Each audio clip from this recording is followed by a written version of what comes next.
Bismillahirrahmanirrahim. Assalamualaikum warahmatullahi wabarakatuh. Alhamdulillah, alhamdulillahirabbil alamin. Wassalatu wassalamu ala asrofil anbiya'i wal mursalin wa ala alihi wa sahbihi ajmain. Amma ba'du.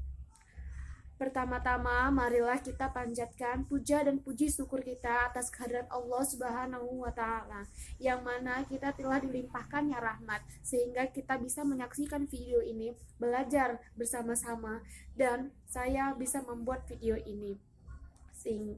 Tak lupa pula, sholawat berangkaikan salam kita hadiahkan kepada junjungan kita Nabi besar Muhammad Sallallahu Alaihi Wasallam.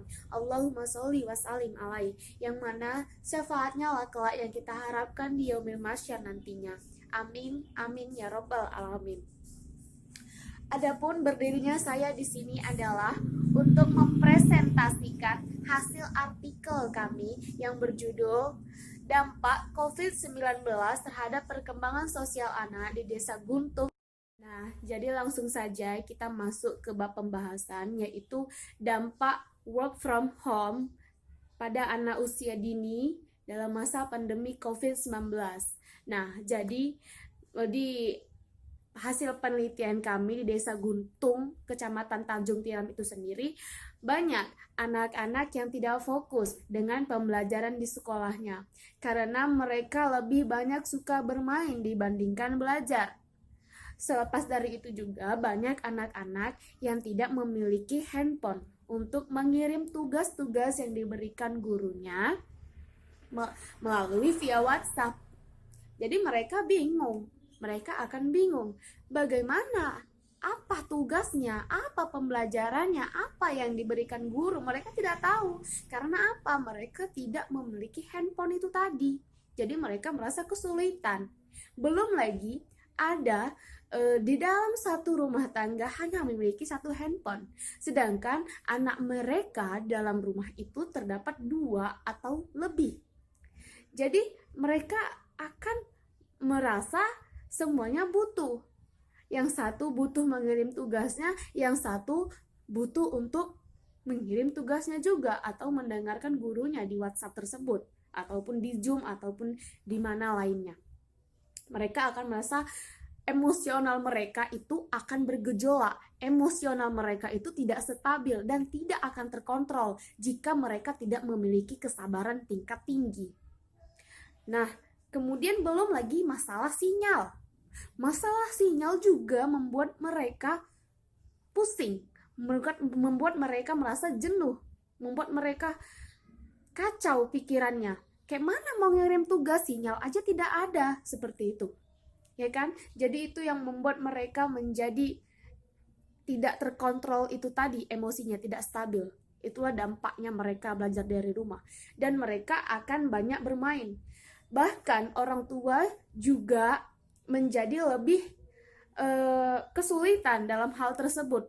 Bagaimana cara mengatasinya? Orang tua juga merasa COVID-19 ini berdampak sekali pada mereka, membuat anak-anak mereka menjadi malas, membuat anak-anak mereka ketergantungan terus sama orang tuanya begitu. Karena kebanyakan anak-anak ini tugas-tugasnya juga dikerjakan oleh orang tuanya. Ada yang dikerjakan sendiri, ada yang dikerjakan orang tuanya, ada yang tidak sama sekali mengerjakannya.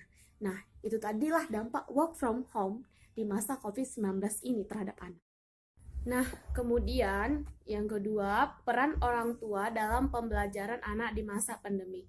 Jadi peran orang tua itu sangat penting ya di dalam masa pandemi ini, karena dengan adanya kebijakan work from home itu tadi, atau belajar di rumah, maka peran orang tua sangat penting untuk menggantikan guru mereka di sekolah.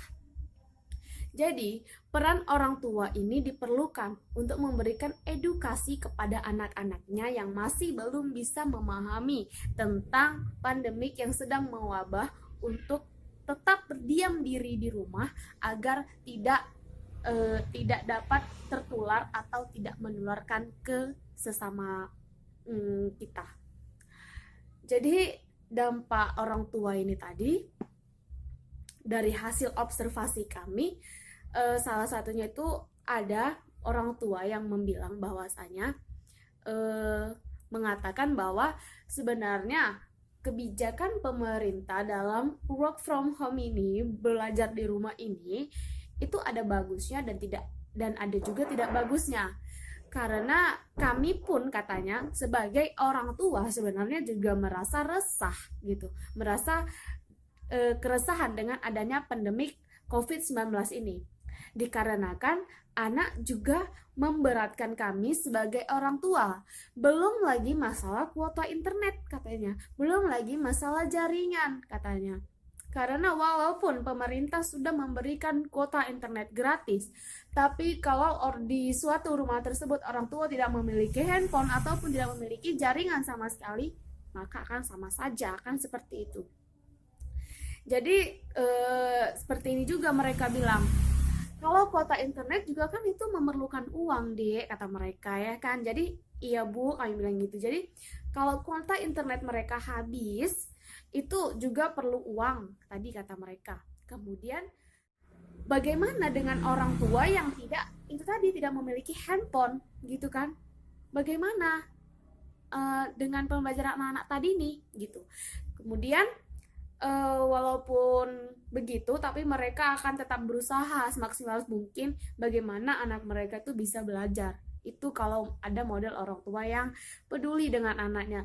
Ada juga sebagian orang tua yang ya kayak mana, kami tidak punya handphone sama sekali, jadi kayak mana anak mau belajar, ya udahlah jadi anak kebanyakan main, kebanyakan males gitu. Apalagi tugas-tugasnya orang tua juga yang mengerjakannya, ujung-ujungnya akan seperti itu. Jadi maaf cakapnya, orang tua yang belajar kembali gitu jadinya.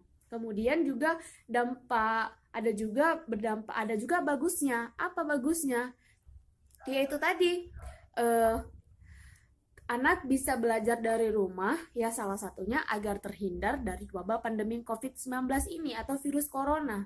Tapi yang kami harapkan, kata mereka, segeralah anak-anak ini bersekolah agar tidak terlalu malas dan tidak terlalu banyak main, agar anak-anak ini tadi tidak lupa dengan pembelajaran yang sudah dilakukan di sekolah. Nah, lanjut kita ke yang bagian C, yaitu aktivitas pembelajaran daring siswa di daerah pedesaan atau perbatasan pada masa COVID-19. Nah, jadi dari hasil observasi yang kami lakukan, penelitian yang kami lakukan tuh banyak anak yang mengatakan bahwa banyak kesulitan yang mereka rasakan di masa pandemik ini. Dalam situasi seperti ini, kata mereka, belajarnya itu hanya di rumah saja. Guru hanya memberikan tugas melalui via WhatsApp atau melalui handphone. Dan kesulitan yang mereka rasakan itu adalah untuk menerima tugas tersebut harus ada HP, yaitu HP-nya bukan HP kayak mana ya kan, itu harus mesti HP Android, terus mesti mempunyai kuota internet dan jaringan juga. Dan kami, kata mereka, tidak mempunyai HP Android, kata mereka. Maka dari itu kami harus meminjam HP kepada saudara atau kakak-kakak kami untuk untuk bisa memberikan tugas-tugas mereka yang dikasih oleh gurunya. Kemudian untuk membeli kuota internet pun mereka terkadang tidak bisa untuk membelinya karena keterbatasan ekonomi dan mereka juga merasakan belajar dari rumah saja itu sangat membosankan karena guru hanya memberikan tugasnya melalui WhatsApp saja tanpa menjelaskan apa yang akan dikerjakan oleh anak tersebut. Jadi guru itu hanya memberikan tugas saja tanpa menjelaskan apa itu. Kemudian masalah kuota internet gratis katanya dari pemerintah, itu juga ada yang tidak bisa diakses dari kuota internet yang telah diberikan oleh pemerintah, seperti itu. Kemudian juga ada dampak COVID-19 pada proses belajar anak di sekolah. Nah, jadi di sini menurut observasi yang telah kami lakukan juga banyak juga anak dan orang tua yang mengeluh karena proses belajarnya. Banyak juga anak-anak yang malas karena belajar di rumah saja dan mereka akan banyak bermain daripada mereka belajar, begitu ya. Kemudian di masa pandemik saat ini banyak anak juga yang menjadi tidak mau dan tidak tahu, bahkan bisa dibilang bahwa orang tuanya yang mengerjakan tugas itu tadi. Bahwa orang tuanya juga yang kembali belajar, bukan anaknya. malah anaknya sibuk bermain dan orang tuanya sibuk mengerjakan tugas-tugas mereka. Jadi ada orang tua yang bilang bahwa yang pintar akan bodoh, yang bodoh akan semakin bodoh, yang pintar akan semakin malas, yang malas akan semakin lebih malas. Mereka bilang seperti itu. Jadi pandemi COVID-19 ini sangat berdampak ya pada perkembangan sosial anak. Karena kita tahu bahwa pendidikan adalah salah satu wadah pertama bagi mereka untuk melakukan kegiatan pembelajaran dan kegiatan berinteraksi dengan teman-temannya.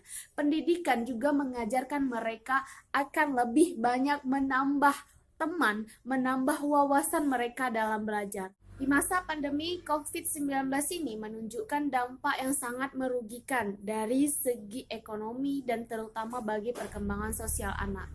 Ada kerugian mendasar bagi siswa ketika terjadi penutupan sekolah ataupun kampus. Banyak ujian yang semestinya dilakukan oleh siswa pada kondisi normal sekarang dengan mendadak karena dampak COVID-19. Maka ujian dibatalkan ataupun ditunda. Biaya juga sesuatu yang menghambat karena aspek kesejahteraan guru dan siswa masih jauh dari harapan. Ketika mereka menggunakan kuota internet untuk memenuhi kebutuhan media daring, maka jelas mereka tidak sanggup membayarnya. Dan tidak semua guru-guru di Indonesia paham akan teknologi. Melakukan pembelajaran dengan daring bisa menyulitkan sebagian guru-guru dan juga murid dan juga siswa-siswa yang memiliki keterbatasan dalam menggunakan handphone atau keterbatasan dalam ekonomi. Jadi dampak COVID-19 ini sangat menyusahkan untuk sebagian orang, bahkan untuk anak yang harusnya pada masa ini meningkatkan perkembangan sosial dan mendapatkan pendidikan yang maksimal. Terima kasih. Mungkin hanya inilah yang dapat kami sampaikan. Lebih dan kurang saya mohon maaf. Pada Allah saya mohon ampun. Wabillahi taufik wal hidayah. Wassalamualaikum warahmatullahi wabarakatuh.